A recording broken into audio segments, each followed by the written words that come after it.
Revision के इस superfast class का ये एपिसोड नंबर 5 या 6 होने वाला है। तो इस वीडियो में हम लोग पढ़ने वाले हैं भूकंप के बारे में। भूकंप का इंग्लिश अर्थक्वेक्स होता है और इसमें ये वीडियो जो है क्लास 11th एंड 12th दोनों के लिए ज़रूरी हो जाता है, क्योंकि आप सभी को पता है कि जो सिलेबस हम लोग बनाते हैं तो सिलेबस हम लोग द्वारा ही बनाया हुआ रहता है। तो क्लास 11th में तो भूकंप एकदम नेसेसरी ही पढ़ना है, लेकिन क्लास 12th में भूकंप इसलिए हम पढ़ने के लिए बोलेंगे कि भूकंप अभी जो चैनल का जो बैच है नंबर 1 बैच ही है। आप लोग जो भी वीडियो देख रहे हैं नंबर 1 बैच ही है। तो 12th में भूकंप से भी क्वेश्चन कुछ कुछ पूछ देता है। तो इस वीडियो में केवल और केवल हम लोग भूकंप के बारे में ही पढ़ेंगे। इंग्लिश मीडियम हो या हिंदी मीडियम, सबके लिए वीडियो अनिवार्य है। चलिए, भूकंप अगर देखें तो नाम से ही हमको ये पता चलता है कि यहाँ हो जाता है भू और यहाँ पे हो जाता है कंप।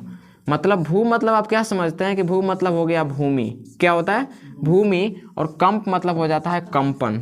क्या होता है जी? कंपन। तो भूमि बीच में का लगा सकते हैं ना अपना मन से, दूगो तो अपना मन से ही लगाइए दिया मतलब भू मतलब भूमि लगा दिया, कंप मतलब कंपन, तो एगो अपना मन से लगा दीजिए। भूमि का कंपन क्या कहलाएगा? भूकंप कहला देगा। क्या कहलाएगा? भूकंप। तो भूमि का कंपन क्या कहला गया? भूकंप। कॉन्सेप्ट क्लियर हो गया इतना? पहला चीज, भूकंप का इंग्लिश क्या होता है? अर्थक्वेक्स होता है। एकदम याद कर लीजिएगा, क्लास से बाहर लिखने की भी कोई जरूरत नहीं है। भूकंप का इंग्लिश क्या? अर्थक्वेक्स। और भूकंप का भू मतलब हो गया भूमि और कंप मतलब कंपन। कंपन मीन्स होता है वाइब्रेशन। क्या होता है? वाइब्रेशन। आपका फ़ोन भी वाइब्रेट करता होगा। अगर बड़ा फ़ोन है तो बड़ा फ़ोन भी करता है, छोटा फ़ोन है तो छोटा वाला करता है। बात यह है कि कंपन की अगर बात करें तो कौन सा फ़ोन ज़्यादा वाइब्रेट करता है, छोटा वाला कि बड़ा वाला? छोटा वाला बहुते फड़फड़ाता है ना। छोटा चाहे कोई भी रहे, छोटा जंतु भी रहेगा तो बड़ी फड़फड़ाएगा, लेकिन मोटा वाला नहीं। हम हमेशा कहते हैं कि अगर देखो किसी से लड़ना होगा ना तो मोटा पतला देखा जाता है ना लड़ने के लिए, तो कौन जीतेगा? मोटा को लड़ा दो, पतला को लड़ा दो, कौन जीतेगा? कैसे कैसे जीत जाएगा बताइए?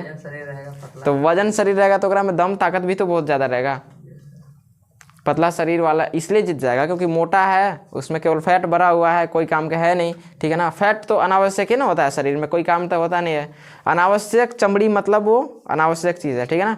तो उसको क्या कीजिए कि बीच में कोचिंग कितना लंबा है ना, इसी में दौड़ा दीजिए बेचारा के। वहाँ जाइए, वहाँ तक कि कितना मेहनत से गए आपको पकड़ने, थोड़ा सा कट मार के ना निकल जाइए बस। लेकिन हाँ, गलती से अगर झटका में आ गए, ठीक है, तो बर्बादी कर सकता है। ठीक है। तो आ गया ना, भूकंप क्या होता है? कंपन। अच्छा, भूकंप कंपन वाइब्रेशन मूड कभी कभी आपके शरीर में भी हो जाता है। कब? बाजा बजता है तब। डांस करने का मूड नहीं है, ऑटोमेटिक डांस करने लगेंगे। ठीक है ना। अपने अपन सब हिल रहा है तो अपने हिलने लगता है। और वैसे भी कभी कभी एक और ही है वाइब्रेशन का मूड, जैसे कि अभी चिल्ड्रंस डे मना, तो कोई अगर बोल देता ना कि वहाँ से उठ के यहाँ जब बोलने वाइब्रेट मूड में हाथ भी कांपेगा, पैर भी कांपेगा। वैसे ही होता है कि कभी स्टेज पे बुला दिया जाए तो उसको बोलते हैं हेजिटेशन, उसको कहते हैं डर। डर से करता है ना। एक क्वेश्चन आया था जैसे कि क्लास 12th में वहाँ गए थे तो बताया गया कि सर हेजिटेशन को दूर कैसे करें, मतलब कि डर को दूर कैसे करें। ठीक है ना। तो ये थोड़ा सा इसके लिए है। तो इससे संबंधित जितने भी पर्सनल लाइफ प्रॉब्लम होगी उस सबको सॉल्व करते हैं। ठीक है ना। तो बताए पूछा कि हेजिटेशन को दूर कैसे करें, मतलब जो डर लगता है हाथ पैर कांपने वाला, इसको दूर कैसे करें। तो वहाँ पे एक चीज़ था कि अगर आप किसी भी चीज़ को 100% जान रहे हैं ना, मतलब 100% किसी चीज़ के बारे में आपको पता है, तो उस चीज़ को बोलने में आपको डर नहीं है कि नहीं। मान लीजिए कि आप गलती बोल ही रहे हैं यहाँ पे आने के बाद, तब तो आपको डर तो लगबे करेगा, है कि नहीं। अभी हमको भूकंप के बारे में पूरा कंप्लीट पता है, तभी ना यहाँ पे निधड़क पढ़ा रहे हैं। अगर नहीं पता रहता तो लड़खड़ा सकते थे आगे पीछे। तो वैसे ही कि अगर किसी भी चीज़ को आपको जानना है तो 100% उसको दीजिए, प्लस में उसके साथ एक और चीज़ है कि जहाँ फ़ोन पे हम लोग आलतू फालतू बात करते हैं ना, उसी के बारे में बात कीजिए। हालाँकि उस टॉपिक से अलग हम लोग हटते हैं। भूकंप में किस चीज़ में कंपन होता है, इसको पढ़ने से पहले हमको प्लेट पढ़ना होता है। किस चीज़ को पढ़ना होगा? प्लेट। अब प्लेट में एक चैप्टर है टेक्टोनिक, है ना, प्लेट टेक्टोनिक। तो प्लेट को हिंदी में विवर्तनिकी बोलते हैं। क्या बोलते हैं जी? विवर्तनिकी। अच्छा, एक चीज़ है कि प्लेट होता क्या है। तो प्लेट जो होता है ना, प्लेट का अगर शाब्दिक अर्थ देखें तो जितना मान लीजिए कि हमारे बड़े बड़े भूभाग को क्या बोलेंगे हम लोग? प्लेट। तो बड़ा सा भूखंड को हम लोग क्या बोल देंगे? प्लेट बोल देंगे। अब इस बड़े से भूखंड के बारे में हमको पढ़ना पड़ेगा।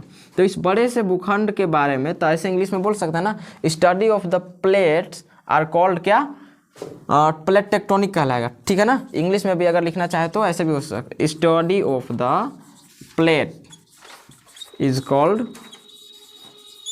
Plate tectonic. ठीक है।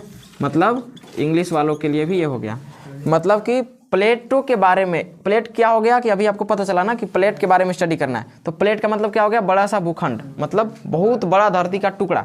तो उस बड़े से धरती के टुकड़े के बारे में हम स्टडी करेंगे, तो क्या हमारा हो जाएगा वो प्लेट टेक्टोनिक। नॉर्मल सी चीज़ था, आगे समझ में, प्लेट टेक्टोनिक। अब इसके अंतर्गत बहुत सारी चीज़ है कि मान लीजिए उस प्लेट में क्या क्या, उस प्लेट की संरचना कैसी है, मतलब उस प्लेट में किस प्रकार की चट्टानें बहुत ज़्यादा है, उस प्लेट में मतलब बार बार भूकंप तो नहीं आता है, उसमें चट्टान है तो उसमें अपक्षय हो रहा है कि नहीं हो रहा है, ठीक है ना। मतलब एक होता है ना कि स्थान पहचाना जाता है कि ये जगह कैसा है, वो जगह कैसा है, वैसे ही कि जो वो वाला जो प्लेट है वहाँ पे अपर्दन तो नहीं हो रहा है काफ़ी ज़्यादा, मतलब ऊंचाई ढलान तो नहीं है। जैसे कि अगर बात करते हैं नॉर्मल सी चीज़ कि पहले बिहार एक हुआ करता था झारखंड से, अभी बिहार अलग हो गया, झारखंड अलग हो गया। 15 नवंबर 2000 ईस्वी को कल स्थापना दिवस भी था।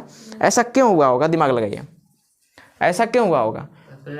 प्लेटों के चलते हैं, प्लेटों के चलते, जियोलॉजी में आई ना, प्लेटों के चलते कि मतलब बिहार में उधर नदी वाला इलाका था, झारखंड में नदी वदी उतना है नहीं, उबड़ खाबड़ वाला इलाका है, इसीलिए तो झारखंडी है, झारखंडी मतलब। और झारखंड का नाम भी होता है झार प्लस खंड।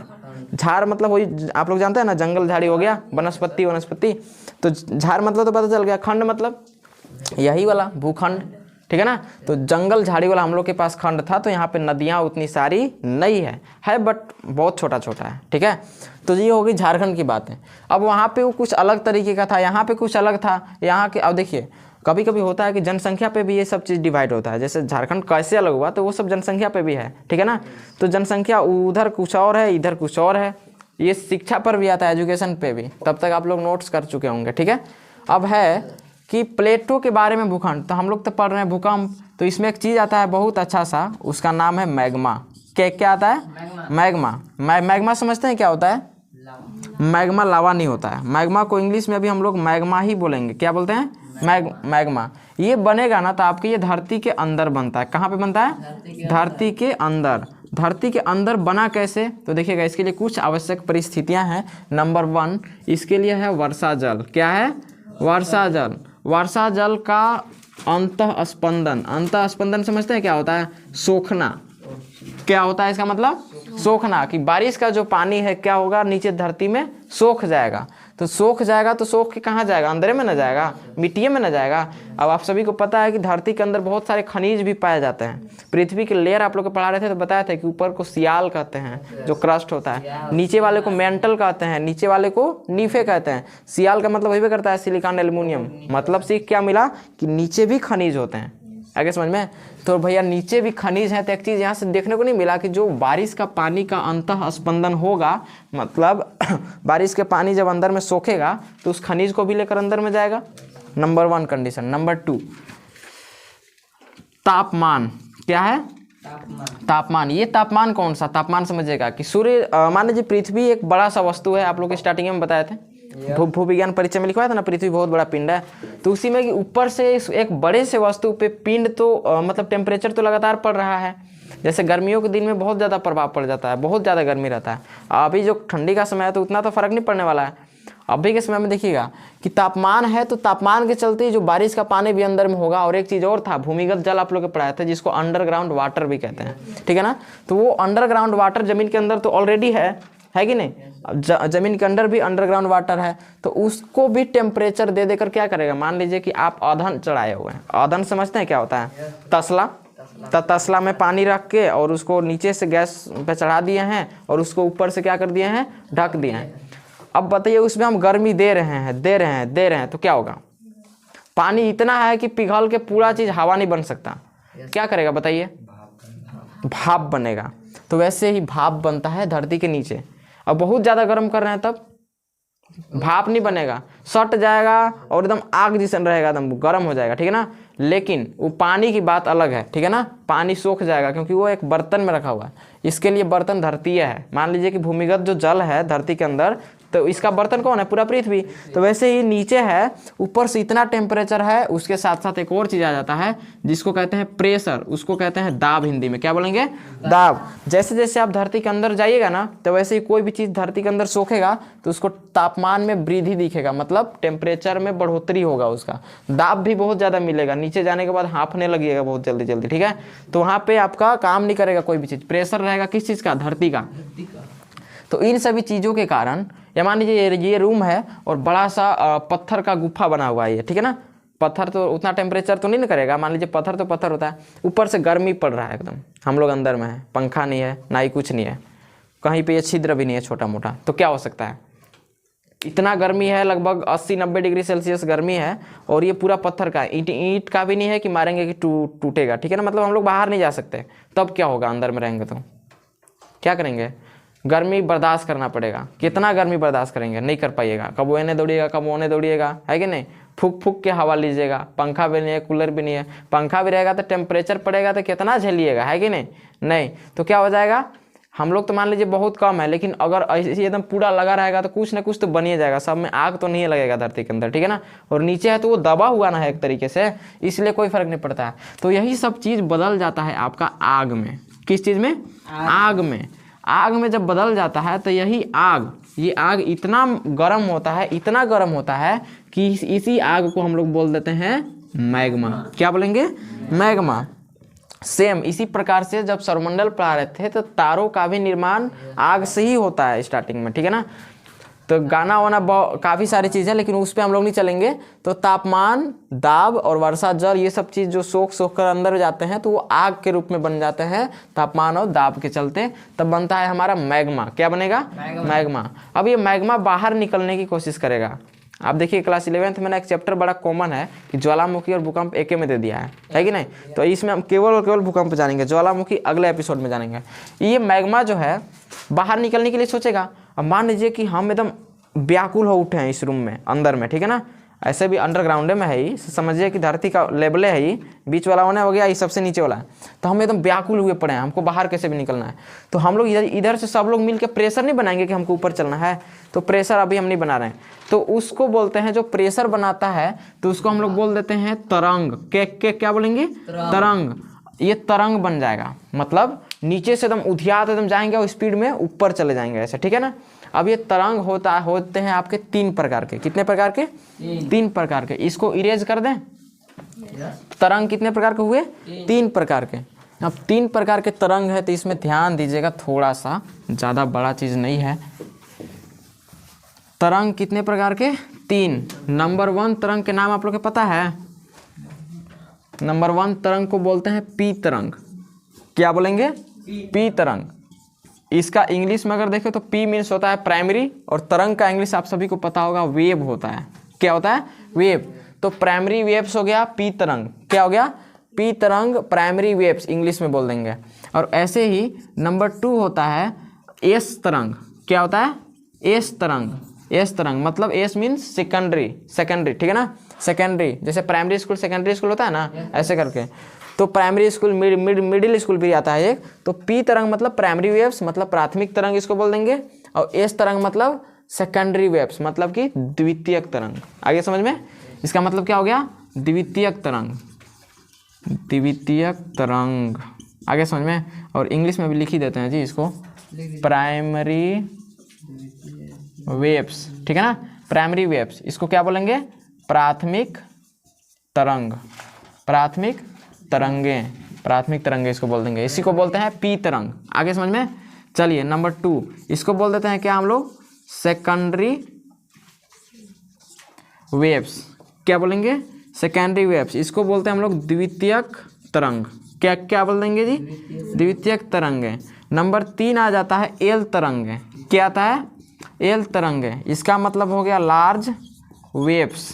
क्या होता है, लार्ज वेव्स। इसको बोलते हैं कि मतलब लार्ज मतलब होता है ना बड़ा, तो सबसे बड़ी तरंगे, सबसे बड़ी तरंगे इसका नाम है। अब देखिएगा इन तीनों के बारे में हम आप लोग को बता देते हैं ऐसे ही, आगे समझ में क्लास में। देखिएगा पी तरंग होता है कि मान लीजिए मैग्मा हमारा यहाँ पे बन चुका है। क्या बन चुका है, मैग्मा। ये मैग्मा नीचे बहुत ज़्यादा गर्म है। तो पी तरंग में ऐसा होता है कि स्टार्टिंग में जाएगा बहुत स्लो मोशन में, मतलब पतले रास्ता में जाएगा स्टार्टिंग से। आगे समझ में ना, स्टार्टिंग से एकदम प्रेशर में जाएगा, मतलब नीचे तो हाँ नीचे एकदम प्रेशर से जाएगा और ऊपर जाते जाते तक ठंडा हो जाएगा। समझिएगा ध्यान से कि मान लीजिए हमारे पास ये पृथ्वी है। आगे समझ में, इसका 3 लेयर होता है। तो ये मैग्मा जब बनेगा तो मेंटल के ऊपरी परत तक बनता है। कहाँ तक, मेंटल के ऊपरी परत, मतलब क्रस्ट के परपट्टी के निचली और मेंटल के ऊपरी परत में क्या बनता है हमारा, मैग्मा बनता है। समझिएगा ये क्या है हमारा, मैग्मा। अब होता ये है कि मान लीजिए मैग्मा है, अब इस मैग्मा को निकलना है। मान लीजिए मैग्मा कहाँ पे है जी, यहाँ पे है, ठीक है ना। इधर सब क्या है, खाली है, और मैग्मा इस साइड में, मतलब जस्ट समझाने के लिए हम ऐसा यूज़ कर रहे हैं। तो ये क्या है हमारे पास, मैग्मा। ये मैग्मा कहाँ निकलेगी, बाहर। निकलने के लिए इसके पास जगह ही नहीं है, मतलब क्या है कि बहुत ठोस अवस्था में ऊपर में है, बहुत कठोर है घर इसका, ठीक है। ऐसे ही अब छत को तोड़ेंगे तो थोड़ा ना टूटेगा, काफ़ी कठोर है, वैसे ही इसका भी हाल है।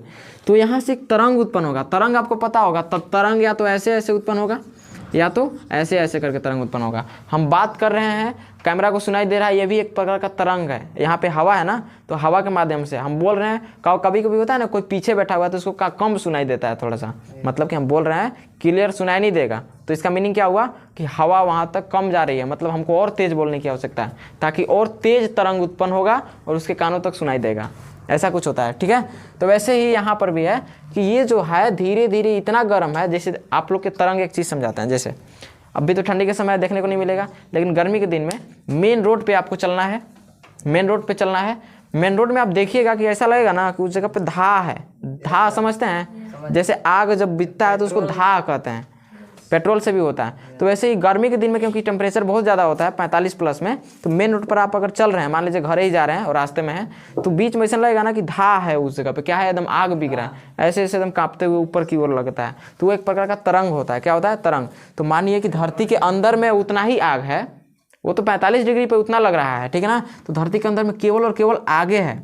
फिगर में ऑनलाइन वालों को दिख जाएगा, और आप लोग के अभी हम दिखाते हैं तुरंत से। विपिन कुमार आपके पास फ़ोन है, दीजिए, ठीक है ना। तो ऐसे करके ये जो भी था, ये तरंग एकदम निकलेगा ऐसे ही। मान लीजिए कि धरती को हिला देगा। कैसे हिलाएगा समझिएगा, ये हम प्राइमरी वेव्स बता रहे हैं, मतलब प्राइमरी वेव्स को बता रहे हैं, ठीक है। मेरा चैनल इंटरनेट है फ़ोन में, ठीक।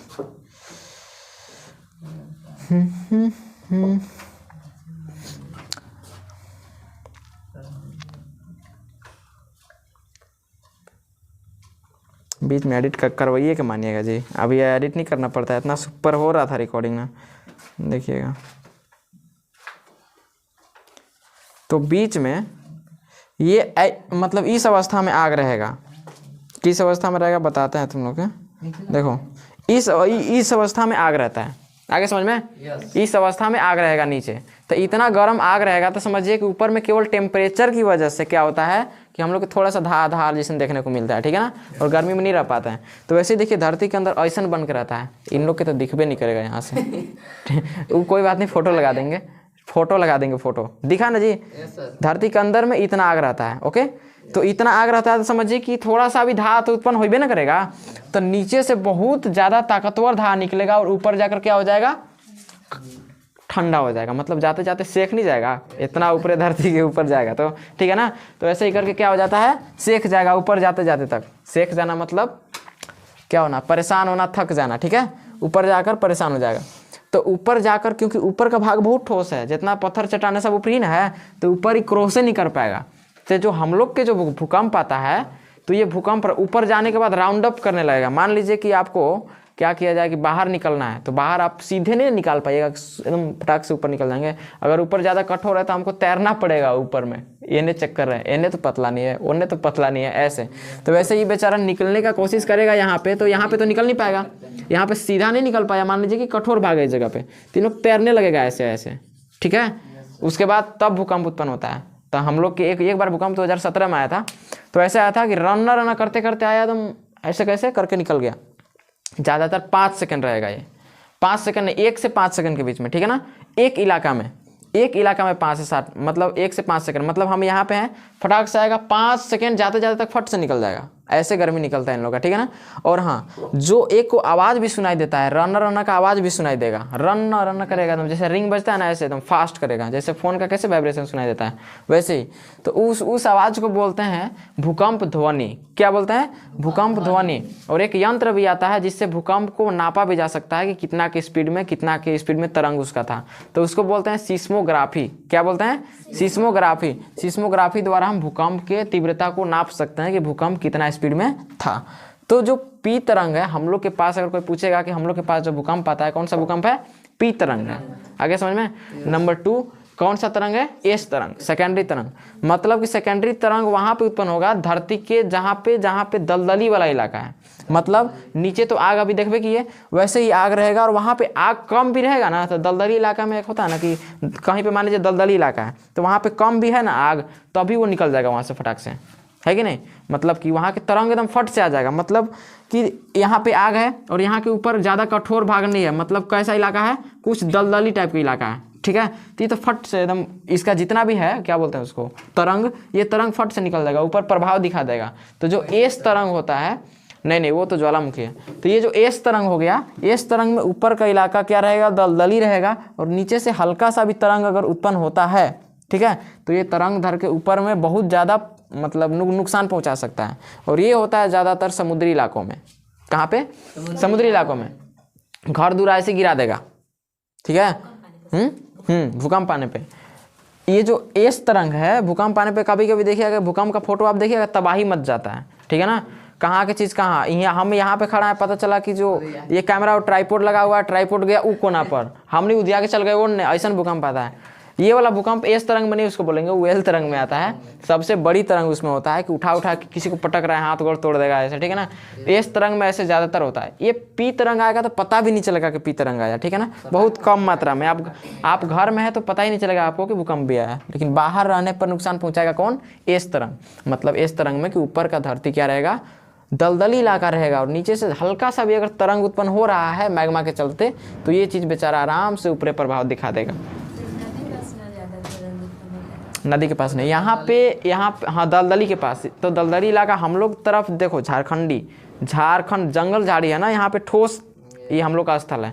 तो झारखंड में कभी नहीं सुना होगा कि झारखंड में भूकंप आने से बड़का मकान गिर गया है, ऐसा कुछ तो होता ही नहीं है, क्योंकि ये स्थल मंडलीय है। यहाँ पे ये स्थल मंडल थोड़ा सा ना हार्ड है, आगे समझ में, थोड़ा सा कठोर है यहाँ के पूरा चीज़। तो यहाँ पे आता है, लेकिन पी तरंग आएगा, ज़्यादा नुकसान नहीं करेगा। तरंग भूकंप कभी भी आप ठंडी के दिन में नहीं देखिएगा, मतलब सुनने के लिए भी नहीं मिलेगा ठंडी के दिन में। कब मिलेगा? गर्मी के दिन में मिलेगा, आगे समझ में। ऐसे तो लू जो चलता है ना, लू एक प्रकार का वो भी तरंगे होता है, लेकिन गर्म हवा चलता है, गर्म हवा को ही लू बोलते हैं ना। और एल तरंग समझिएगा क्या होता है। एल तरंग ये है सबसे बड़ी तरंग, जो बताया था ना अभी कि ट्राईपोड और कैमरा को दोनों को फेंक देगा ओढ़ने, एक बार इतना उत्पन्न होगा ना, ये मकान है पता चला गिर गया, हम नहीं यहाँ है पता चला चल गए ओढ़ने। तो ऐसे एक बार हुआ था कि बंदरगाह पे भूकंप आया था। बंदरगाह समझते हैं ना, जल जहाज जहाँ रुकता है वहाँ पे। तो क्या हुआ कि वहाँ के इंसान कोई जा रहा है ओढ़ने, उधर कोई आसपास पेड़ है, पेड़ उखड़ जा रहा है, कहने से कहने जा रहा है। सबसे बड़ी मतलब कि उस जगह पे एल तरंग जहाँ पे आ गया, वहाँ पे ज्वालामुखी विस्फोट होना फिक्स है। मतलब नीचे के आग इतना ऊपर में तबाही मचाया हुआ है, और स्थान अगर दलदलीय इलाका वाला होगा तो वहाँ पे फटाक से ज्वालामुखी विस्फोट हो जाएगा, आगे समझ में। और विस्फोट हुआ तब तो कहना ही नहीं है। तो वही विस्फोट होने से पहले, जैसे किसी को घर में बंद कर दीजिएगा, अब बहुत ताकतवर आदमी है तो लगेगा कि दरवाज़ा तोड़ देगा आज, ठीक है ना। तो वही भौकाल मचा के रख देता है सबसे बड़ी तरंग, आगे समझ में। अब निकलेगा तो एक बार जवन बाहर है सबके बर्बाद कर देगा, आगे समझ में। ऐसे ही होता है। तो तीनों तरंग आगे समझ में, भूकंप उत्पन्न होने का रीजन, और बाकी चीज़ पढ़ा देंगे कल, उसमें पढ़ेंगे भूकंप उत्पन्न होने का और मानवीय विधि क्या है, आगे समझ में। ये तो हो गया प्राकृतिक विधि, इस पे मानव का किसी प्रकार का कोई भी कंट्रोल नहीं है। मानव का कंट्रोल है? मैग्मा तो बनिए गया, मैग्मा तो बन गया, मैग्मा को ठंडा भी हम लोग कर पाएंगे? अच्छा एक चीज़ है कि मैग्मा कितना गर्म होता है, तो मैग्मा इतना गर्म होता है कि सूर्य के टेम्परेचर के लगभग 1000-2000 डिग्री सेल्सियस। सूर्य का 6000 है ना, तो उसी के लगभग में 1000-2000 डिग्री सेल्सियस इसका टेम्परेचर रहता है मैग्मा का, इतना गर्म आग रहता है। और ये मैग्मा अगर ठंडा हो गया, ये मैग्मा अगर ठंडा हो गया तो एकदम सीला जैसे चट्टान नहीं बनता है कि ठंडा होने के बाद पिघलता नहीं है, जम जाएगा उसी जगह पे, एकदम जम जाएगा। जम गया तो बन गया क्या? चट्टान, ठीक है बोल रही थी, चट्टान बन जाएगा, ठीक है ना। और इस चट्टान को बोलते हैं हम लोग आग्नेय चट्टान। कौन सा चट्टान? आग्नेय। नाम से नहीं पता चल रहा है, आग्नेय चट्टान बनता है। ये सब तुम लोग के 12th में पढ़ना है, अभी केवल पढ़ना है भूकंप और ज्वालामुखी। इसमें बहुत खतरनाक है ये चैप्टर, ठीक है ना।